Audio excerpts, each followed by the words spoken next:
नमस्कार दोस्तों, आज हम एक ऐसे सफर पर निकलेंगे जो हमें इतिहास के शुरुआती पन्नों में ले जाएगा।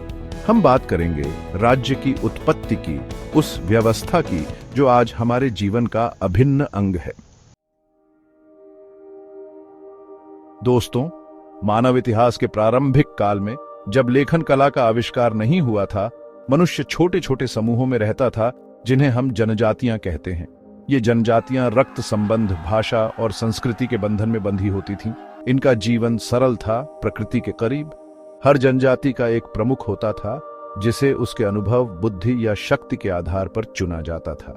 ये प्रमुख जनजाति के लोगों का मार्गदर्शन करता था, विवादों का निपटारा करता था और उनकी सुरक्षा का ध्यान रखता था। यह एक प्रकार से प्रारंभिक नेतृत्व का रूप था, लेकिन जैसे जैसे जनसंख्या बढ़ी और आवश्यकताएं बदलीं, वैसे वैसे समाज और जटिल होता गया। अब केवल एक प्रमुख का होना पर्याप्त नहीं रहा। मानव इतिहास में एक महत्वपूर्ण मोड़ आया खेती के आविष्कार के साथ। दोस्तों, जब मनुष्य ने खेती करना सीखा तो उसे एक स्थान पर स्थायी रूप से रहने की आवश्यकता महसूस हुई। इससे स्थायी बस्तियों का विकास हुआ। खेती ने न केवल भोजन की प्रचुरता सुनिश्चित की, बल्कि अतिरिक्त उत्पादन को भी जन्म दिया। इस अतिरिक्त उत्पादन से संपत्ति का विचार विकसित हुआ। अब लोगों के पास संसाधन ही नहीं, बल्कि उन्हें संचित करने की क्षमता भी थी। लेकिन साथ ही इससे एक नई चुनौती भी सामने आई, इन संसाधनों का प्रबंधन और सुरक्षा। यहीं से संगठित व्यवस्था और मजबूत नेतृत्व की आवश्यकता और भी प्रबल हुई।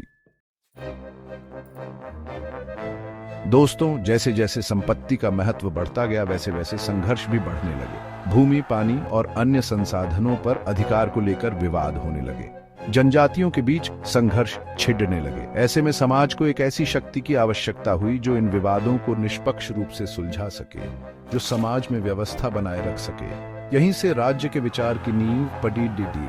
अब एक व्यक्ति या समूह ऐसा होता था जो नियम बनाता था, न्याय करता था और जरूरत पड़ने पर बल प्रयोग कर सकता था। चैप्टर 4, सैन्य शक्ति का विकास। प्रारंभिक काल में बाहरी आक्रमण और आंतरिक विवाद आम बात थे। अपनी सुरक्षा और अपने संसाधनों की रक्षा के लिए समाज ने सैन्य शक्तियों का विकास किया। दोस्तों, अब केवल एक नेता या प्रमुख होना पर्याप्त नहीं रहा। एक सुसंगठित सेना की आवश्यकता थी जिसका नेतृत्व एक शक्तिशाली और कुशल व्यक्ति कर सके। इस प्रकार धीरे धीरे सैन्य शक्ति भी राज्य के विकास का एक महत्वपूर्ण कारक बन गई। चैप्टर 5, धर्म और राज्य का संबंध। दोस्तों, प्रारंभिक काल में धर्म का मानव जीवन पर गहरा प्रभाव था। लोग प्रकृति, देवी देवताओं और पूर्वजों की पूजा करते थे। धीरे धीरे धार्मिक नेताओं और गुरुओं को समाज में महत्वपूर्ण स्थान प्राप्त होने लगा। कई बार यही धार्मिक नेता राजाओं और शासकों को मार्गदर्शन भी देते थे। इस प्रकार कई जगहों पर धर्म और राज्य का घनिष्ठ संबंध स्थापित हुआ। राजा को देवताओं का प्रतिनिधि माना जाने लगा, जिससे उसकी शक्ति और भी मजबूत हो गई। चैप्टर 6, व्यापार और राज्य का विकास। दोस्तों, राज्य के विकास में व्यापार ने भी महत्वपूर्ण भूमिका निभाई। व्यापार से न केवल विभिन्न समुदायों के बीच संपर्क बढ़ा, बल्कि राज्यों को कर के रूप में आय भी प्राप्त होने लगी। व्यापार के लिए सुरक्षित मार्गों, व्यापारिक कानूनों और विवादों के निपटारे की व्यवस्था की आवश्यकता थी। यह सब कुछ एक संगठित राज्य ही प्रदान कर सकता था। इस प्रकार व्यापार ने राज्य के विकास को और गति प्रदान की। व्यापारिक केंद्र धीरे धीरे शहरों में बदले और राज्य की सीमाएं विस्तृत होती गईं। चैप्टर 7, कानून और व्यवस्था का जन्म। दोस्तों, जैसे जैसे समाज और जटिल होता गया, वैसे वैसे कानून और व्यवस्था की आवश्यकता और बढ़ती गई। लोगों के बीच उठने वाले विवादों को सुलझाने, अपराधों को रोकने और समाज में अनुशासन बनाए रखने के लिए स्पष्ट नियमों की जरूरत थी। यहीं से लिखित कानूनों और न्यायिक प्रणाली का विकास हुआ। राज्य ने कानून बनाने, उन्हें लागू करने और उनका उल्लंघन करने वालों को दंडित करने का अधिकार हासिल किया। इस प्रकार राज्य केवल एक सुरक्षा प्रदाता ही नहीं, बल्कि न्याय और व्यवस्था का भी प्रतीक बन गया। चैप्टर 8, राज्य का प्रारंभिक स्वरूप। दोस्तों, प्रारंभिक राज्य आज के राज्यों से बहुत अलग थे। ये राज्य छोटे छोटे क्षेत्रों तक ही सीमित थे। इनमें आमतौर पर एक प्रमुख राजा या सरदार उसकी परिषद, सेना और जनता शामिल होती थी।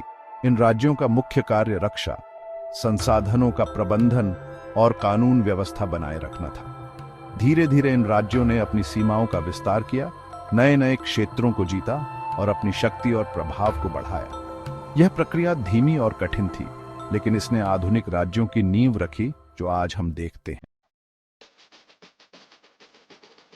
चैप्टर 9, हड़प्पा और प्राचीन भारतीय राज्य। भारत में राज्य के विकास की कहानी भी बेहद रोचक है।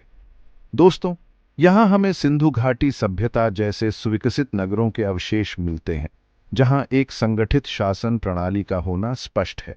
हालांकि हमें उनके शासन के बारे में पूरी जानकारी नहीं है, लेकिन जो अवशेष मिले हैं वो एक विकसित राज्य व्यवस्था की ओर इशारा करते हैं। इसके बाद वैदिक काल में हमें जनपदों और महाजनपदों का उल्लेख मिलता है। महाजनपद बड़े और शक्तिशाली राज्य थे, जिनमें राजा का प्रभुत्व स्पष्ट था। ये प्राचीन भारतीय राज्यों के विकास की दिशा में एक महत्वपूर्ण कदम था। ऊतरो राज्य, एक सतत विकास। दोस्तों, राज्य का विकास कोई एक दिन की कहानी नहीं है। यह एक लंबी, धीमी और जटिल प्रक्रिया रही है, जो मानव समाज की बढ़ती जरूरतों और चुनौतियों के साथ साथ आकार लेती रही। संसाधनों का सही प्रबंधन, सुरक्षा, न्याय व्यवस्था, ये सारी जरूरतें हमें एक ऐसी व्यवस्था की ओर ले गईं जिसे हम राज्य कहते हैं। यह सफर आसान नहीं था, न ही यह कभी रुकता है। राज्य का स्वरूप बदलता रहता है, विकसित होता रहता है, और हमें उम्मीद है कि यह हमेशा मानवता के कल्याण के लिए काम करता रहेगा।